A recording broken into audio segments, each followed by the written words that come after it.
يا اهلا بيكم. وقبل ما نبدا ما ننساش نصلي على النبي ونعمل لايك ونشترك في القناه عشان توصلكم كل الفيديوهات الجديده. بيبدا المسلسل بمدرسه اولاد وبنشوف فيها كل الطلاب بيضربوا بعض وبيتنمروا كمان على بعض لدرجه ان مش بيعدي يوم من غير ما بيتخانقوا اصلا مع بعض. بعد كده بنشوف ولد ماسك الموبايل بيتفرج على فيديو البنت اسمها ساره وبيكونوا منبهرين جدا بالفيديو بتاعها وجمالها. ولما بيعدي اخو ساره من قدام الطلبه المتنمرين بيروح الولد اللي بيتفرج على الفيديو وبيوقف اخو ساره وبيساله عن اخته وكمان بيوري له الفيديو بتاع اخته. واخوها بيتصدم لما بيشوف الفيديو. وهنا اخو ساره بيتعصب على الولد لكن الولد بيضربه وبعدها بيرسم له رسمه على وشه ومعنى الرسمه دي ان اخته بنت مش كويسه. وبيقوم اخو ساره وبيروح يدخل الحمام وبيتفرج على الفيديو وبيتعصب وبيفضل يعيط في الحمام. بعد كده بنسمع صوت ساره وهي بتقول ان دي هي نهايه الحكايه. وبعد سنه من الدراسه بنشوف ساره بتجهز وبتحط روج والميك اب بتاعها عشان تبدا اول يوم في العام الدراسي. وبنعرف ان ساره فرحانه ومتحمسه جدا للسنه الجديده. بعد كده بتنزل ساره تتصور وبتنزل فيديو على تيك توك احتفالا بالعام الجديد.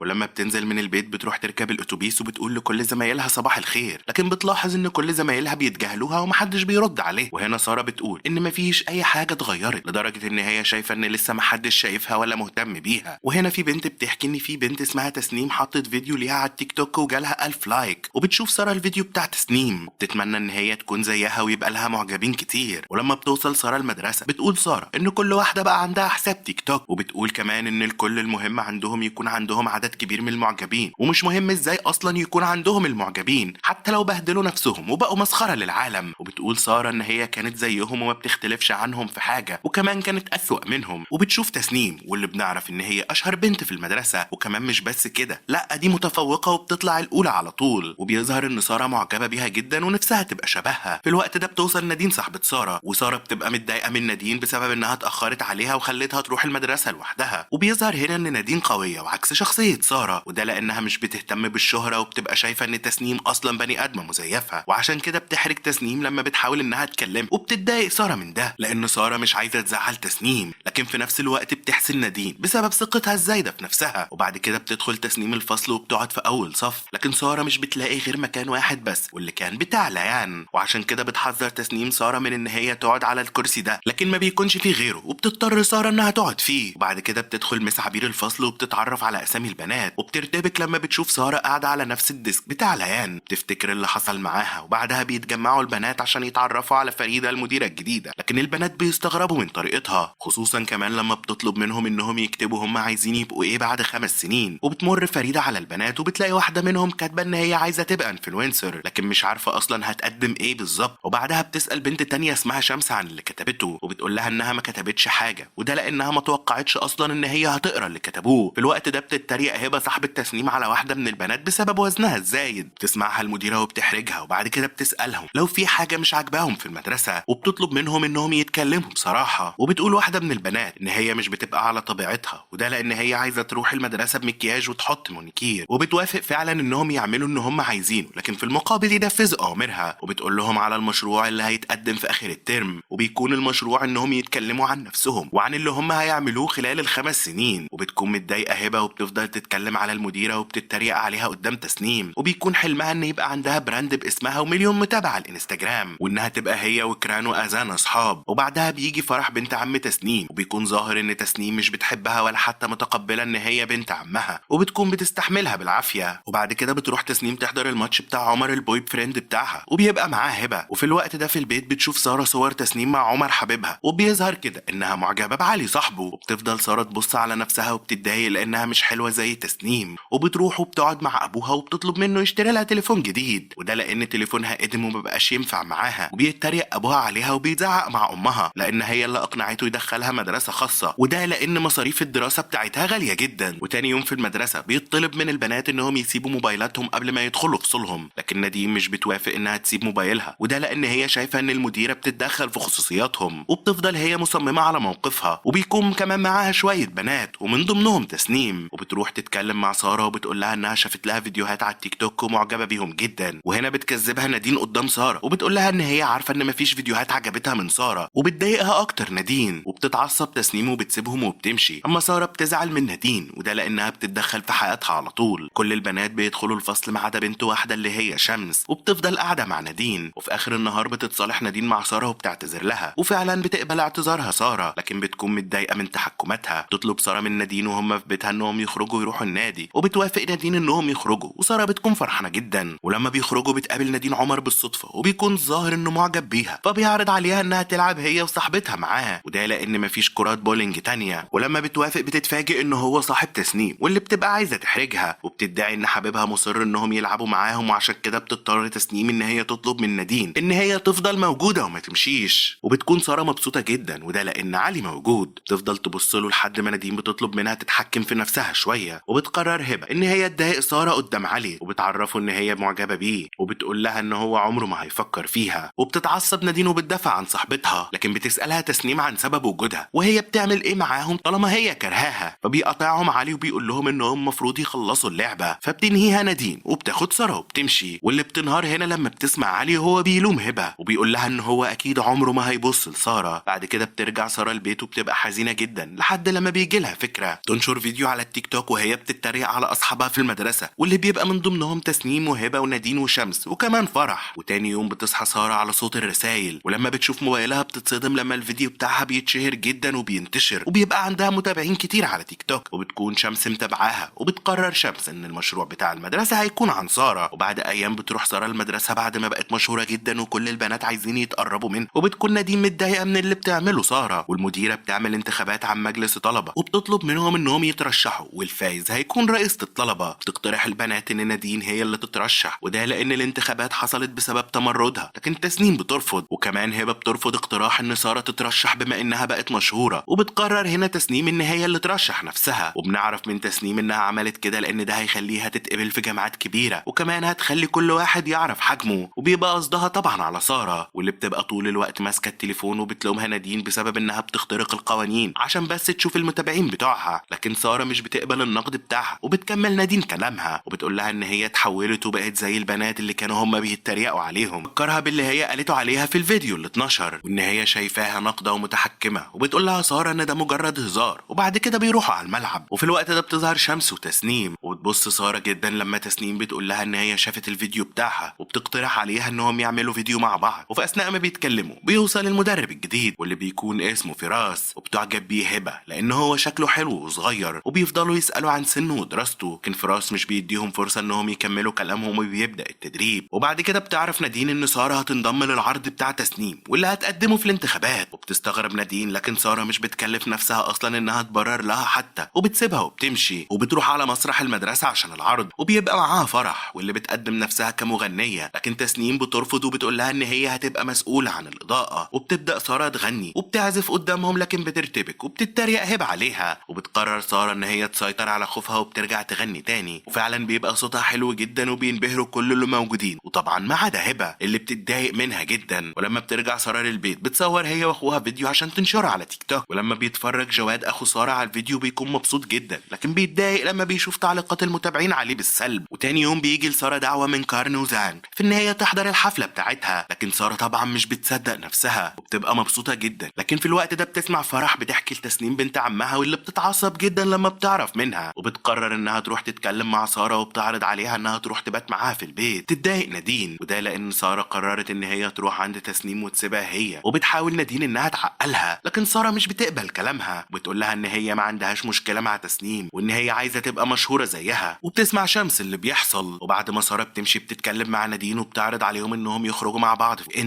بتتعصب نادين وبتقول لها ان هي مش هتجري لها عشان صاحبتها سابتها، لكن بتزعل شمس وبتسيبها وبتمشي. بس نادين بتحس بالذنب بعدين وبتمشي وراها عشان تصالحها، لكن بتتفاجئ لما بتشوفها وهي بتقابل العامله اللي بتشتغل في المدرسه في مكان بعيد. وبنروح البيت عند ساره اللي بتدور على اي حاجه عشان تلبسها تكون كويسه، لكن مش بتلاقي اي حاجه، وبتروح تطلب من مامتها تديها فلوس عشان عندها مقابله ولازم انها تشتري هدوم جديده، لكن مامتها بتقول لها انها مش معاها فلوس، وبتفضل تحفزها وبتقول لها انها تتصور كتير عشان يجي لها اعلانات وتنجح. وبعد كده بتاخدها وبتوصلها لبيت تسنيم وبتنبهر لما بتشوفه، لكن بتكون ساره مكسوفه من الهدوم اللي هي لابساها وبتتكسف اكتر لما بتدخل لبيت تسنيم، وبتتريق هبه عليها وبتشوف البنات وهم لابسين هدوم حلوه جدا. وبتدخل تسنيم وبتدي لساره هدوم من عندها وبتقول لها ان هي كده بقت زيهم، وبعدها بيتصوروا وبيبقوا مبسوطين. وبنشوف تسنيم وهي بتاكل شوكولاته كتير، لكن بتقلق لما مامتها بتدخل عليهم، وهنا بيظهر ان تسنيم عندها اضطراب في الاكل. وفي الوقت ده بتكون نادين قاعده لوحدها في البيت، وبنشوف صور ساره مع اصحابها الجداد وبتتضايق جدا. وفي نفس الوقت بتشوف الكيس بتاع شمس وبتقرر انها تروح لها البيت عشان تصالحها. وبالفعل بتوصل لمكان بيتها، واول ما بتخبط على الباب بتتفاجئ ان عمر هو اللي بيفتح لها، لكن بتعرف ان هو اخو شمس. وبنرجع مرة تانية لسارة وبنشوفها هي وباقي البنات بعد ما اتفقوا يلعبوا لعبة صعبة، وهي ان كل واحدة فيهم هتسيب موبايلها قدامهم، واي حد هيجيله اشعار او مكالمة لازم كلهم يسمعوها او يقروها سوا. وطبعا اللعبة دي بتكون خطيرة جدا وممكن تكشف اسرار كتير، لكن برضه هم بيوافقوا. اما بالنسبة لنادين بتتكلم مع شمس وبتعتذر لها على الموقف اللي حصل، والغريب هنا ان شمس بتكون طيبة جدا لدرجة انها بتسامحها على طول، وكمان بتقول ان هم لازم يروحوا ياكلوا مع بعض. بعد كده بنشوف في الناحية التانية البنات وهم قاعدين مستنيين اي تليفون يرن، وهنا فجأة بيجي اشعار على تليفون هبة، وبتمسك تسنيم التليفون عشان تقرا الاشعار بصوت عالي. وبيتصدموا لما بيعرفوا ان هبة كانت بتكلم مدرس عندهم في المدرسة، وانها كانت بتحاول تقنعه انهم يخرجوا ويقضوا وقت لطيف مع بعض. وبتتحط هبة في موقف محرج طبعا، وده بيخليها تتخانق مع تسنيم. اما نادين بتكون قاعدة هي وشمس وبيتكلموا مع بعض بخصوص ان هي لازم تصالح سارة لانها انسانة طيبة وما ينفعش تسيبها لتسنيم عشان تستغلها بالشكل ده. وفعلا بتقرر انها تتصل بسارة وتصالحها، لكن في الوقت ده بنشوف رسالة جاية لتسنيم، وبتاخد هبة التليفون بسرعة وبتقرا الرسالة بصوت عالي. وهنا بتكون المفاجأة، وده لان الرسالة بتبقى جاية من شخص هي بتتواصل معاه، وبيقول لها ان هو هيقدر يبعت لها عدد متابعين بسعر كويس. وبيتضح هنا ان تسنيم عندها اعداد متابعين كتير مزيفين، وهنا بتبقى الصدمة بالنسبة لهم، لكن تسنيم بتقدر انها تتهرب من الموقف ده. وبيجي الدور على سارة، وبترد سارة على موبايلها، وطبعا بيكون الكل سامع، وبيطلع انها نادين، وبتتكلم معاها وبتقول لها ان هي لازم تبعد عن الطريق اللي هي فيه، وان تسنيم عمرها ما هتكون صديقتها. وبيضحكوا كلهم وبياخدوا الموضوع بتريقة، لكن بتسحب تسنيم التليفون من سارة وبتتكلم هي معاها فيديو. بتتضايق نادين لان سارة كانت فاتحة السبيكر وحطتها في الموقف ده، لكن هي طبعا مش بتكون فاهمة ان دي اصلا اللعبة. بس المفاجأة ان في اللحظة دي بيدخل عمر اخو شمس للأوضة، وبيظهر في الكاميرا لتسنيم، فبتتصدم وما بتكونش فاهمة عمر بيعمل ايه مع نادين. وهنا بيحصل سوء تفاهم كبير كده، اللعبة بتبقى بوظت كل حاجة. وتاني يوم بتركب سارة الاتوبيس وبتيجي تقعد جنب نادين، لكن نادين بترفض انها تقعد جنبها. ولما بتدخل المدرسة بتحاول سارة انها تفهم نادين ان ده سوء تفاهم، لكن نادين بتزعق لها وبتتعصب عليها. في الوقت ده بتيجي تسنيم معاها هي كمان وبتسألها هي كانت بتعمل ايه مع عمر. وهنا بتحصل مشكلة كبيرة، بتتضايق نادين لان سارة سابتها تتخانق مع تسنيم ووقفت مع تسنيم. وبتقرر نادين تروح المكان اللي بتروحه شمس وتتكلم معاها، لكن بتكتشف ان شمس بتحط كاميرات في المدرسة عشان تراقب سارة. تعرف نادين ان شمس هتعمل مشروع تخرجها عن سارة، وبتقرر هنا نادين انها تشترك معاها في المشروع. وبعد كده بنشوف شمس وهي رايحة المدرسة وبتصبح على بتوع الامن، وبيستغربوا البنات جدا لان شمس بتسلم على الامن ورغم ان هي كانت مش بتتكلم مع حد خالص. وبيجي يوم مناظرة المرشحين اللي هيقدموا للانتخابات، وهنا بتجهز نادين، وبعد كده بتقابل تسنيم واللي بتبقى عايزة تضايقها وتقلل منها. لكن في اثناء ما بيتكلموا بتوصل مروة واللي بتبقى هي المرشحة الثالثة، وبيظهر عليها ان هي صعبة جدا. وبتقول فرح هنا لتسنيم ان هي ضربت واحدة قبل كده في المدرسة، فبتخاف تسنيم لكن بتتملك نفسها. في الوقت ده بنشوف شمس وهي بتراقب اللي بيحصل، وبتسمع تسنيم وهي بتتكلم مع سارة في الحمام، وبتعرض عليها ان هي تروح معاهم المول، لكن هي بتسمعهم وبتتريق عليها بسبب ان التيك توك بتاعها ما بقاش بيجيب مشاهدات. تحرجها سارة وبتقول لها ان هي شكلها مركزة مع الاكاونت بتاعها اكتر منها. وفي اثناء ما شمس بتسمع بتدخل العاملة عليها وبتطلب منها الفلوس اللي هم اتفقوا عليها. وبتبدأ بعد كده المناظرة، وبتطلب عبير من فراس ان هو يقعد وبيوافق، لكن بيرتبك خصوصا لما بتقول له ان هي ما كانتش موافقة على وجوده اصلا، ده لان هو شاب وشكله حلو وان ما ينفعش يبقى موجود وسط مراهقات. وبيسمع كلامها فراس وبيسكت. تتكلم تسنيم عن التليفونات اللي بتتسحب منهم في المدرسة بدل ما يطوروا التكنولوجيا، وان ما حدش دلوقتي بيقدر يستغنى عن موبايله. بعد كده بيجي دور نادين واللي بتتوتر وهي بتتكلم، فبتشجعها شمس من بعيد. ترجع نادين تتكلم وبيتصدموا كل الموجودين لما بتتكلم عن الثقافة الجنسية، وبتقول انهم لازم يدرسوها بدل ما يدوروا على الانترنت ياخدوها من مصادر غلط. وبتتعصب مروة جدا وبتوجه كلامها للمديرة وبتسألها اذا كان ده جزء من مخططها، لكن بتسكته مع عبير وبتطلب منهم يدخلوا الفصول. وبعد كده بتزعق لمس عبير لانها اتدخلت في اراء البنات، وبتقول لها ان هي لازم تشوف شغلها وما تتعداش حدودها. فبتقول لها عبير ان هي اللي سابت البنات على راحتهم لحد ما اتطاولوا عليهم وما بقوش اصلا يسمعوا كلامهم. بينهم، وبتقول لها فريدة ان جو القمع اللي انت بتعمليه ده خلاص انتهى، وان هي لازم تديلهم الحرية، وبتسأل عن السبب اللي مخليها خايفة جدا من التغيير، فبتقول لها لانهم مش هيقدروا يتوقعوا اللي هيحصل. وبنرجع لشمس اللي بتبعت ورقة لنادين وبتعرفها انهم هيتقابلوا في بيتها الساعة 7، وبتتضايق تسنيم لما بتشوفهم، وبتحاول انها تتكلم مع شمس عشان تقرب منها وبتسألها اذا كانت هتصوت لها، فبتضحك شمس وبتقول لها لا، لكن بتتضايق تسنيم اكتر خصوصا لما بتشوف صور نادين اللي اتعلقت في المدرسة. وبعد كده بتخرج مع سارة، واللي بتفرح لما علي بيبعت لها رسالة وبيبدأ يتكلم معاها. وبعد كده بيروحوا كلهم للمول عشان يشتروا هدوم لسارة، لكن مش بتعرف تشتري حاجة بسبب ان الهدوم غالية جدا. وبتروح سارة والبنات لمطعم وبتتورط عشان الاكل غالي، وكمان اكل هي مش بتحبه. بتضطر طبعا انها تجاريهم كالعادة وبتطلب اقل اكل في المنيو. وبتلاحظ هبة ده بتبقى عايزة انها تحرجها، بس سارة بتقوم وبتروح الحمام. وبعد كده بيدفعوا الحساب وبيطلبوا من سارة ان هي تمشي معاهم من غير ما يعرفوها هم رايحين فين. وبتتفاجئ سارة لما بتلاقي نفسها في المدرسة، وبتعرف ان تسنيم عايزة توقع نادين في مشكلة. فبتلاقي تسنيم بتكتب على صورتها وصورة مروة كلام مش لطيف، وبتسيب صورة نادين زي ما هي، وده عشان مروة تشك في نادين وتعمل معاها مشكلة. في الوقت ده بنشوف شمس بتروح عشان تصورهم، وبتخلي سارة كمان تعمل زيها وتبوظ الصور معاهم. بعد كده عمر بيطلب منها انها تستنى في البيت لحد ما هي ترجع، فبتوافق وبتدخل البيت. وبيقول لها عمر ان اخته دايما بتعمل الحركات الغريبة دي، فبتستغرب نادين انه بيتكلم عن اخته بالطريقة دي، وبيسألها هما ازاي بقوا صحاب. بيقول لها كمان انه حابب ينبهها مش اكتر، وبيعرفها انه بيحب اخته، لكن في نفس الوقت عارف ان هي غريبة. في الوقت ده بتوصل شمس وبتسمعهم وهما بيتكلموا، وبتفرح لما نادين بتدافع عنها، وبتقول له ان الشمس صحيح غريبة، لكن الغرابة دي هي اللي بتميزها، وان هي اذكى منه مليون مرة، وان هو محتاج يعيد تفكير فيها تاني. وبتفضل تتريق عليه بسبب ان هو بياكل وبقه مفتوح. بعد كده بتسيبه عشان تمشي، وبتقابل شمس واللي بتعتذر لها بسبب التأخير. ولما بتروح سارة بتجيلها رسالة من المتابعين، واللي بيطلبوا منها انهم يشوفوا رجليها وهيبعتوا لها فلوس. وبيدخل عليها اخوها وبترتبك سارة لانه بيطلب يقعد معاها، لكن هي بترفض، وبيزعل اخوها لانها بتتجاهله. بعد كده سارة بتروح تطلب من مامتها حسابها في البنك، ومامتها بتسألها عن السبب، وبتقول لها سارة ان بيجي لها اعلانات وهتقبض فلوس. وتاني يوم بتروح الطالبات للمدرسة وبيشوفوا اللي حصل في صور المرشحين، وطبعا اللي حصل ده حصل في صور كله ما عدا نادين، وده اللي بيخلي الطلبة يتأكدوا ان هي ورا اللي حصل. وبتتعصب مروة جدا وبتقرر انها تعلمها الادب في نفس الوقت اللي تسنيم بتمثل فيه ان هي بريئة وما تعرفش حاجة. وبتروح سارة على نادين وبتبقى عايزة تتكلم معاها لكن مش بتلحق، وده لان مروة بتدخل عليهم، وبيبقى معاها تسنيم وبيزعقوا لنادين واللي بتدافع عن نفسها، وبتقول لهم ان اكيد في حد هو اللي عايز يلبسها التهمة دي. لكن مروة طبعا مش بتصدق وبتبقى عايزة تضربها، لكن فجأة بتوقفها سارة وبتقول لها انها مش معاها دليل. وبتظهر هنا مس عبير وبتزعق لمروة، وبتطلب من الطلبة انهم يرجعوا للفصل. في الوقت ده بتتكلم هبة مع سارة وبتسأل عن اللي كانت ناوية تعمله، وده لانهم كانوا خايفين انها تعترف. ولما بترجع شمس لبيتها بتقرر ان هي هتنشر الفيديو اللي صورته، لكن بتمسح الفيديو اللي سارة كانت بتتكلم فيه، واللي بتقول انها مش هتقدر تعمل كده ومش عايزة تبقى في القصة دي. وبنرجع تاني لسارة واللي بتقرر انها تبعت صورة رجليها للمتحرش عشان خاطر طبعا تاخد فلوس، خصوصا ان تسنيم بتبعت لها تذكرة حفلة، والحفلة دي بيكون تمنها غالي جدا. وتاني يوم بتنشر شمس الفيديو في المدرسة كلها، وبتتعصب مروة لما بتشوفه، وبتروح وبتتخانق مع تسنيم واصحابها وبيضربوا بعض. في الوقت ده بتعرف المديرة ان في حد حط كاميرات مراقبة في المدرسة، وبتتصدم نادين لما بتشوف سارة في الفيديو، وبتقول لها ان هي كانت متوقعة ان يطلع منها اي حاجة غير ان هي توصل للمستوى ده. وبتضطر عبير انها تشغل انذار الحريق عشان توقف البنات اللي بيتخانقوا. وبنشوف شمس وهي خارجة من وسط الخناقة وبتضحك، وبتظهر هنا المديرة اللي بتزعق للطلبة وبتقول لهم ان عبير كان عندها حق وان هي اللي غلطانة، وده لانها كانت مفكراهم اوعى من كده، وعشان كده هي اديتهم مساحة يعبروا عن نفسهم. وبتقرر فريدة ان هي تعاقبهم وبتلغي الانتخابات، وكمان بتلغي رحلة المدرسة. وبعد كده بتطلب من الطلبة اللي ظهروا في الفيديو انهم يروحوا للمكتب بتاعها، وبتعاقبهم فريدة وبتعرفهم انهم مفصولين لمدة 3 ايام، وان ده هيتكتب في الملف بتاعهم. وبتتعصب جدا تسنيم لان كده مفيش جامعة هتقبلها، وبتفضل تتكلم عن الموضوع لحد لما هبة بتوقفها وبتقول لها ان مش هي الوحيدة اللي عايزة تدخل الجامعة. وبتقول لها تسنيم ان هي عكسها، وان هي عندها ام هتموتها لو ما دخلتش الجامعة. وبتفهم هنا تسنيم انها غلطت، وعشان كده بتعتذر لهبة بسرعة. وبيظهر ان والدة هبة مش موجودة في حياتها، لكن مش بنبقى عارفين اصلا سبب اختفائها. وبعد كده بيفكروا في الشخص اللي صورهم، وده لانه كان قاصد انه يوقعهم. بعد كده بتيجي حفلة كارن وزان، وبتروح سارة وتسنيم للحفلة وبيبقوا مبسوطين، لكن سارة هي اللي بتبقى متوترة. وبعد شوية بتاخد على الجو وبتبدأ تتصور على السجادة الحمراء. في الوقت ده بتشوف هبة صورهم وبتبقى متضايقة جدا وغيرانة على تسنيم لانها بعدت عنها بسبب سارة، واللي بترجع للبيت وهي مبسوطة وبتكون فخورة بنفسها لما بتطلع على التلفزيون، وبتنبهر بيها مامتها جدا وبتصورها عشان تفتخر بيها قدام صاحباتها. وبعد ما ايام الفصل بتخلص بيرجعوا للمدرسة، وبتعمل تسنيم خطة عشان الطالبات يرجعوا يحبوهم بعد ما رحلة المدرسة اتلغت بسببهم، وبينسوا الطالبات فعلا وبيرجعوا يتعاملوا معاها عادي. بتتغير سارة واللي بتبدأ تشوف نفسها ومش بتبقى على طبيعتها زي الاول، وبتحاول فرح انها تتكلم معاها عشان يبقوا اصحاب، لكن سارة بتتجاهلها وبتفضل مركزة مع التليفون حتى في الفصل. وبيظهر كده ان هي بتتكلم مع علي واللي بيقنعها ان هي تهرب من المدرسة وتقابله، وبتنجح سارة في ان هي تقنع تسنيم انهم يهربوا سوا، وده طبعا عشان خاطر يقابلوا علي وعمر. وبتخاف تسنيم في الاول لكن بتوافق في الاخر، وبتظهر شمس اللي بتصورهم وهم بيهربوا، وبتحذرها نديم من ان هي تنشر الفيديو ده في الفيلم بتاعها، وده لان هو ملوش علاقة بسارة. لكن شمس بتبقى شايفة عكس كده، وده لان الهروب تحول في شخصية سارة واللي ما كانتش اصلا تقدر تعمل كده زمان. وبعد ما بتقابل علي بيجي لسارة رسالة من المتحرش واللي بيطلب منه تصور له نفسها وهي بتقلع هدوم المدرسة، وترتبك سارة جدا لما بتقرا الرسالة. وتاني يوم فرح في ملعب المدرسة بتعرف ان عمر عامل حفلة في البيت، وبعد كده بتتخانق هبة مع تسنيم لانها اتصلت بيها كتير وهي ما ردتش عليها، وبتقرر انها تنتقم منها وبتوقع سارة وهما بيلعبوا، فبيزعق لها فراد وبيطلب منها ما تعملش مشكلة في الملعب. لكن فجأة بتلاحظ هبة ان شمس بتصورها وبتروح وراها في الحمام وبتاخد منها الكاميرا عشان خاطر عايزة تتأكد انها كانت بتصورها فعلا ولا لا. بس بتيجي بنتنا نادين وبتتدخل وبتاخد الكاميرا من هبة وبترجعها لشمس. وبنروح لسارة اللي بتكون اصلا مش مركزة، وده طبعا بسبب المتحرش اللي عمال يكلمها على الواتساب لانها عملت له بلوك على الانستجرام، لكن بيهددها ان هو هيعرف امها كل حاجة عملتها. فبتروح الحمام وفعلا بتقلع ملابسها وبتتصور له الفيديو. وبالليل بتكون نادين بتضحك مع اخو شمس، وبتدخل شمس وبتتضايق عشان خايفة تكون نادين مصاحبها عشان خاطر اخوها عمر. وتاني يوم بتتخانق هبة مع سارة في التدريب، وبتتصدم لما تسنيم بتقف في صف سارة وبتمشيها. وبنرجع لشمس ولما بتعرف نادين ان شمس حاطه كاميرات مراقبة في المدرسة، ده لان بتكون العاملة بتتكلم مع شمس وبتقول لها ان المديرة بتدور على اللي حط الكاميرا في المدرسة. وبالليل بتتكلم نادين مع شمس وبتسألها شمس عن سبب اهتمامها بناس كانوا عايزين يوقعوها في مشكلة، بس نادين بيكون زعلها لانها بتكون خايفة عليها. وبنروح لفرح اللي بتبعت رسالة لتسنيم وبتسألها عن الدعوة، لكن تسنيم بتكون نسيت ومش بترد عليها. في الوقت ده بتشوف تسنيم عمر وهو بيتكلم مع نادين وبتتعصب وبتتخانق تسنيم مع عمر. وبنشوف شمس وهي بتصور الحفلة وبالاخص هبة واللي بتكون متضايقة جدا، وده لان تسنيم بعدت عنها اكتر بسبب سارة. وبنشوف تسنيم اللي بتكون واقفة وبتاكل وبتطلع عصبيتها على الاكل، وده طبعا لان عمر مش معبرها. ولما بتدخل الحمام وبتخرج بتشوف اوضة شمس وبتتفاجئ لما بتلاقي اسمها مكتوب على الحيطة بتاعتها. في الوقت ده بتدخل عليها شمس وبتسألها بتعمل ايه في اوضتها، وبتتخانق تسنيم مع شمس. وبيدخل عمر ونادين وبتزعق لها نادين لانها مريضة عشان خاطر تدخل اوضة شمس بدون استئذان، وده لان هي كانت عايزة توقعها في مشكلة. وهنا عمر بيزعل من نادين لانها بقيت زي اخته. وبنروح لسارة اللي بيتبعت لها رسالة وبيطلب منها انها تقابله. بعد كده شمس بتقرر تنتقم من تسنيم وبتبعت فيديو لهبة لما سارة وتسنيم كانوا بيهربوا، فبتبعت هبة الفيديو لمسعبير. وتاني يوم في المدرسة بيتبعت لسارة رسالة تهديد انها لو ما راحتلوش البيت الساعة 12 هينشر الفيديو. بتحاول سارة انها تهرب لكن ما بتعرفش، وده لان المكان اللي كانت بتهرب منه اتسد. وهنا بتلاقيها عبير وبتكون شاكة ان في حاجة، وده لان سارة بتكون بتعيط وبتقول لها ان هي عملت حاجة مش كويسة. وفي الفصل بتكتب رسالة لنادين وبتبعتها لشمس لكن هي مش بتقراها وبترميها على الارض. وتسنيم بتتخانق مع هبة لانها بتتجاهلها، لكن هبة بتعايرها بهروبها من المدرسة. وبنروح لسارة اللي بتحكي كل حاجة لمس عبير، وبيبقى فاضل ربع ساعة عشان ميعاد المتحرش. ومس عبير بتطلب من سارة انها تأجل الميعاد مع المتحرش لحد لما هي تبلغ الشرطة. وهنا فعلا الموضوع بيتحل، ومس عبير بعد كده بتنصحها انها تخلي بالها من نفسها وانها تحاول ما تثقش في اي حد حتى لو كانت تعرفه. وبتسمع كلامها وهي متأثرة جدا، ولما بتخرج بتقابلها تسنيم لكن مش بتسمع كلامها وبتسيبها وتمشي. وفي البيت جواد بيشوف المحادثة بتاعت المتحرش وفيديوهات سارة وبيكون مش عارف يعمل ايه، لكن بينقل كل المحادثات لحد لما يقرر انه هيتصرف يعمل ايه. بعد كده في بيت والدة تسنيم بتدخل عليها وبتزعق لها، وده لان هي هربت من المدرسة وبتحذرها انها تمشي مع سارة مرة تانية. اما هبة بقى بتكون خرجت من جروب تسنيم. وفي المدرسة صاحب جواد بياخد الموبايل منه بالعافية وبيشوف الفيديو بتاع اخته سارة، وبيقول له صاحبه ان هو مش هيقول لحد، لكن بيخونه طبعا وبيكون نقل الفيديو على التليفون وبيوريه لبقية اصحابه. ولو تفتكروا ان ده المشهد الاول اللي كان في المسلسل. وبينتشر الفيديو بسرعة كبيرة جدا لما سارة بتكون في المدرسة وبتشوف نظرات اصحابها واللي بتكون مش فاهمة هم اصلا بيبصوا لها ليه بصات مش كويسة، لغاية لما تسنيم بتوريها الفيديو وبتسألها عن القذارة اللي هي عملتها. وهنا بتنهار سارة وبتدخل الحمام، اما اخوها فبيحبس نفسه زيها برضه في الحمام. ومروة هنا بقى بتلم عليهم اللي يسوى واللي ما يسواش، وبيفضلوا يزعقوا لسارة وبيقولوا لها انها تسيب المدرسة لانها فضحتهم وخلت سمعة مدرستهم زي الزفت. وهنا بتيجي عبير وبتمشي البنات وبتطمنها منها. اما جواد بيقرر ان ينتقم من صاحبه فبيضربه برجله في بطنه من غير ما حد يشوفه، وبعد كده بتاخد سارة من المدرسة وبتمشي. اما علي بقى اصحابه بيفضلوا يتريقوا عليه لان هو بيحب سارة، لكن علي بيقول ان هو كان بيتسلى بسارة وان ما كانش في حاجة بينهم وطلع واطي ده بدل ما يدافع عنها. وجواد هنا بيكون حاسس بالذنب لانه ما قدرش يتكلم، وده لانه هو السبب. ونادين بتروح عند شمس وبتكون بتزعق لها لان هي شاكه ان هي اللي نشرت الفيديو لانها شافتها في الحفله وهي كانت بتاخد موبايل ساره. وفرح بتسال تسنيم لو كانت بتكلم ساره، لكن تسنيم بتقول لها ان هي اكيد مش هتكلمها، وده لانها شايفه ان ساره دي بقت شبهه وسمعتها مش كويسه. لكن فرح هنا بتحتقر بنت عمها وبتقول لها ان هي دايما انانيه ومش بتفكر غير في نفسها، وده بيخلي تسنيم تدخل الحمام وبتفضل تاكل وترجع الاكل اللي اكلته. ونادين بتروح لعمر وبتساله لو هو شاكك في اخته، بس عمر بيكون مش واثق اذا كانت فعلا اخته عملت كده ولا لا، بس هو بيأكد لها ان هي عملت كتير قوي حاجات زي كده. وبتتفاجئ نادين لما بتكون مروحه وبتلاقي تسنيم مستنياها في البيت وبتحضن نادين، وبنعرف ان تسنيم قررت تسيب البيت وتقعد عند نادين. ولما بتدخل البيت بتعتذر لها تسنيم وبتعترف انها كانت انانيه وما بتفكرش غير في نفسها. وبالليل بتروح شمس عند نادين عشان تبرر لها اللي حصل، وبتقول لها ان هي ملهاش علاقه باللي حصل لساره، لكن بتتفاجئ بتسنيم عندها في البيت وبتمشي. وتاني يوم الصبح بتدخل ساره الفصل وبيكون باين عليها انها مكسوره ومش قادره تواجه زمايلها لدرجه انها مش بتقدر تتكلم مع نادين. والمديره هنا بتقول ان في مشكله لان الفيديو ده هيضر بسمعه المدرسه، وبيكون في حد عايزها تطرد ساره، لكن هي بتكون شايفه ان ساره دي ضحيه زيها زي بنات كتير ممكن تتعرض لحدث زي ده. وفي البيت جواد بيقرر يعترف لساره بالحقيقه، وبتكون مصدومه لان الفيديو انتشر بسببه. في الوقت ده الشرطه بتيجي بيت ساره وبتقبض على اخوها لان هو طعن زميله بالبرجل. وبتكون ساره منهاره لان هي شايفه انها دمرت حياه اخوها زي ما هي دمرت حياتها. وتاني يوم الاتوبيس بيفضل مستني ساره عشان تنزل تركبه لكن مش بتتحرك من سريرها، ووالده ساره بتزعق لها عشان خاطر انها تروح المدرسه. بعد كده في التدريب البنات بيرفضوا قرار تسنيم لانهم مش عايزين فرح، وبعد التدريب بتزعق تسنيم لهبه لانها بقت انانيه جدا، وبتتصدم تسنيم لما هبه بتعايرها بانها عندها اضطراب في الاكل وبتقول لها انها تروح تعالج نفسها بدل ما تنصحها. وفي الفصل بتلاحظ نادين ان شمس بتحاول تقرب من ساره وبتبعت لها رسائل. بعد كده بتروح تراقب ساره وبتلاقيها خارجه من الاتوبيس اللي بتكون في شمس، وبنشوف نادين وهي قلقانه على تسنيم، لكن بتتضايق تسنيم من تحكماتها وبتعرفها انها ما كانتش بتكلمها لانها بتتدخل في كل حاجه. بعد كده في البيت بنشوف تسنيم بتاكل كتير، وبعد كده برضه بترجع وبتروح تعرف مامتها بمرضها وبتصارحها. وتاني يوم الصبح بتروح نادين تتكلم مع شمس وبتطلب منها توقف اللي صورته وتمسحه، وده لان هي كانت عايزه تأدب ساره وبس. بعد كده في البروفا بنشوف فرح وهي بتغني لوحدها وبيظهر ان صوتها حلو جدا. تيجي هبه وبتسمعها وبتعرف ان هي عندها موهبه، لكن بتفضل مصممه برضه على رايها. اما تسنيم بتعتذر لنادين وبتقول لها انها ما كانتش تقصد حاجه، وبتلاحظ ان نادين مخبيه حاجه، وبتعترف لها نادين عن الفيلم اللي عملته عن شمس. وبتقرر تسنيم انها تاخد نادين عند عمر اخو شمس في البيت، وبيدخلوا البيت وبيعرفوا كل حاجه عن اللي بتعمله اخته، وبيساعدهم انهم يدخلوا الاوضه وبيمسحوا الداتا بتاعت شمس من الكمبيوتر الخاص بيها. وفي يوم العرض بيظهر ان تسنيم اتحسنت علاقتها بهبه وبتشوفهم فرح وهم مبسوطين، وبتتصدم نادين لما بتلاقي شمس بتعرض الفيديو تسنيم ما مسحتهوش، وبتعرض اول فيديو في المدرسه لما زمايلها بيتنمروا على فرح وبيهزقوها. بتنهار اكتر لما بتلاقي البنات بيضحكوا عليها. بتتصدم تسنيم لما بتلاقي شمس صورتها وهي بترجع، وبتعرض لهبه وهي بتعيط لما بعدت عنها تسنيم. واما بيجي دور ساره واللي بتكون نادين عايزه توقف الفيديو، لكن بتتصدم لما بتلاقي الفيديو المعروض اصلا ده كله برغبه ساره وهي بتتكلم عن اللي حصل لها، لكن بيقف عرض الفيلم. والمديره بتتكلم مع اولياء الامور وبتطلب منهم انهم يسمعوا كل واحده. في الوقت ده بترفع ايدها ساره وبتقرر انها تتكلم اول واحده، وبتقول لهم ان هي عارفه انهم اتصدموا من اللي شافوه، لكن هي مش هتعرف تغير اي حاجه في الماضي. كل اللي هتقدر تعمله وتقدمه انها تشارك اللي حصل لها عشان محدش يقع في موقف زي ده مره تانية. وبتقول ساره ان اصلا كان هدفها تكون مشهوره زي تسنيم، لكن عرفت بعدين انهم بيعانوا كلهم زيها، ولو كانت تعرف ده ما كانش ده بقى حالها. اما فرح بتكون اصلا بتعيط في الحمام وبتقول انها ندمانه وان الندم عمره ما هيرجع اي حاجه. في الوقت ده هبه بتروح تدور على فرح عشان تصالحها، وبتتصدم لما بتدخل الحمام وبتشوفها منتحره، وبتروح تعرف البنات اللي بينهاروا كلهم. وبعد كده بيتخيلوا فرح وهي في المسرح بتغني وسعيده، واللي بيكونوا معجبين جدا بيها. وبنعرف ان طموح فرح ان اللي حواليها يحبوها ويتقبلوها زي ما هي. واللي بنستفاده من المسلسل ده ان محدش يثق في حد، وان التنمر على شخص هو ما يعرفش ظروفه ايه ممكن يكون سبب في اذيته، وان ساعتها ضميرك هيأنبك وتحس بالذنب، لكن هيكون فات الاوان. ويا رب يكون عجبكم المسلسل، وما تنسوش تعملوا لايك على الفيديو وتشتركوا في القناه لو انتوا جداد معانا. الفيديو ده كتبه ومنتجه منتصر كمال الدين.